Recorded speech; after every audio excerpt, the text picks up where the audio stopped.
Bulletin کے آغاز میں بتائیں کہ پاکستان کا بھارتی قیادت کے اشتعال انگیز اور فتنہ انگیز بیانات پر شدید تشویش۔ ISPR کے مطابق بھارتی سیکورٹی قیادت کے غیر ذمہ دارانہ بیانات خطے کے امن کے لیے خطرناک ہیں۔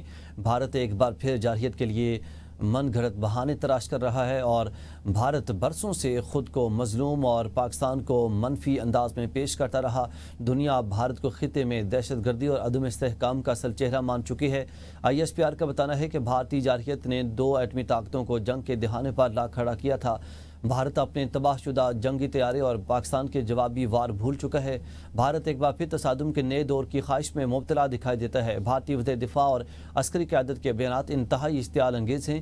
مستقبل کا تصادم خطے میں تباہ کن نتائج لا سکتا ہے۔ کسی نئی جارحیت کی صورت میں پاکستان بھرپور اور بے محاسبہ جواب دے گا۔ پاکستان کا رد عمل تیز، فیصلہ کن اور تباہ کن ہوگا۔ پاکستان نے دشمن کے ہر کونے تک جنگ پہنچانے کی صلاحیت اور عزم ثابت کیا۔ اس بار پاکستان دشمن کی جغرافیائی برتری کا فسانہ توڑ دے گا۔ پاکستان کو مٹانے کی بات کرنے والے یاد رکھیں، مٹاؤ گے تو مٹ جاؤ گے۔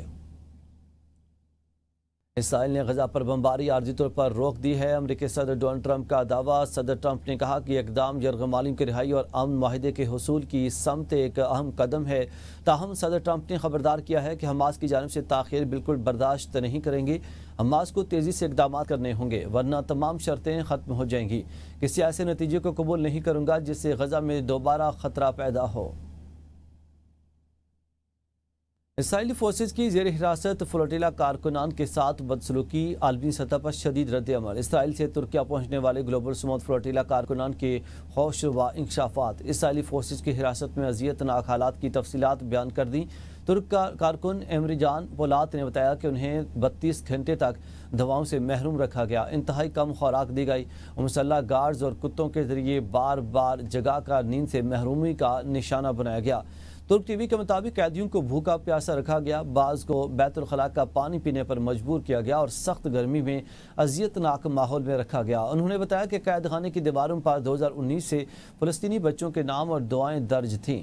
جوان کے لیے ایک جذباتی تجربہ تھا۔ کارکنان کے مطابق اسرائیلی فوج نے خاص طور پر سویڈن سماجی کارکن گریٹا تھمبرگ کو توہین آمیز سلوک کا نشانہ بنایا۔ آگے بڑھیں اور آپ کو بتائیں کہ آزاد کشمیر میں وفاقی وزراء اور عوامی ایکشن کمیٹی کے مذاکرات کامیاب ہو گئے۔ 25 نکاتی معاہدہ طے پا گیا۔ مظفر آباد، باغ سمیت مختلف شہروں میں موبائل سروس بحال، بازار اور ٹریفک معمول پر آ گئے۔ معاہدے کے تحت پرتشدد واقعات میں ہلاکتوں پر دہشت گردی کے مقدمات ہوں گے۔ جاں بحق افراد کے لاحقین کو معاوضہ اور زخمی کو 10 لاکھ فی قسط دیا جائے گا۔ شہداء کے خاندان کے ایک فرد کو 20 دن میں سرکاری نوکری ملے گی۔ لوکل گورنمنٹ ایکٹ 90 دن میں بحال۔ ہیلتھ کارڈ کے لیے 15 دن میں فنڈ جاری ہوگا۔ وفاق بجلی نظام کے لیے 10 ارب دے گا۔ کابینہ اور سیکرٹریوں کی تعداد 20 تک محدود۔ احتساب ایکٹ نیب طرز پر ہوگا۔ میرپور میں زمینوں کا قبضہ 30 دن میں ریگولرائز ہوگا۔ وزیر اعظم شہباز شریف کا آزاد کشمیر معاہدے کا خیر مقدم، کہا کہ کشمیریوں کے حقوق کے پہلے بھی محافظ تھے، آئندہ بھی تحفظ کریں گے۔ حکومتی کمیٹی کو خراج تحسین، جوائنٹ ایکشن کمیٹی سے بھی اظہار تشکر، کہا کہ عوامی مفاد ترجیح ہے، کشمیری بھائیوں کے مسائل حل کریں گے، حالات معمول پر آنا خوش آئند ہے، کشمیری عوام افواہوں پر کان نہ دھریں۔ ناظرین، اسپیکر سردار ایاز صادق نے غزہ میں جنگ بندی کو ایک مثبت پیش رفت قرار دیتے ہوئے کہا ہے کہ حماس اسرائیل جنگ بندی مشرق وسطیٰ میں امن کی راہ ہموار کرے گی۔ انہوں نے کہا کہ مسلم ممالک نے امریکی صدر سے ملاقات میں جنگ بندی پر ٹھوس موقف اپنایا۔ حماس کا بیان امن کی جانب پہلا قدم ہے جسے آگے بڑھانے کی ضرورت ہے۔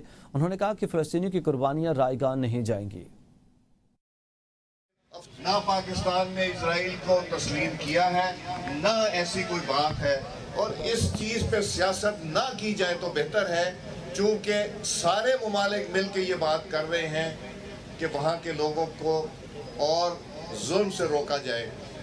اور اسرائیل کی کون بات کرتا ہے ماننے کی؟ یہ صرف یہ افسوس سے یہ کہنا پڑتا ہے کہ پاکستان کی اتنی بڑی کامیابی کہ امریکہ بھی اب یہ کہتا ہے کہ جی ہم آپ کی بات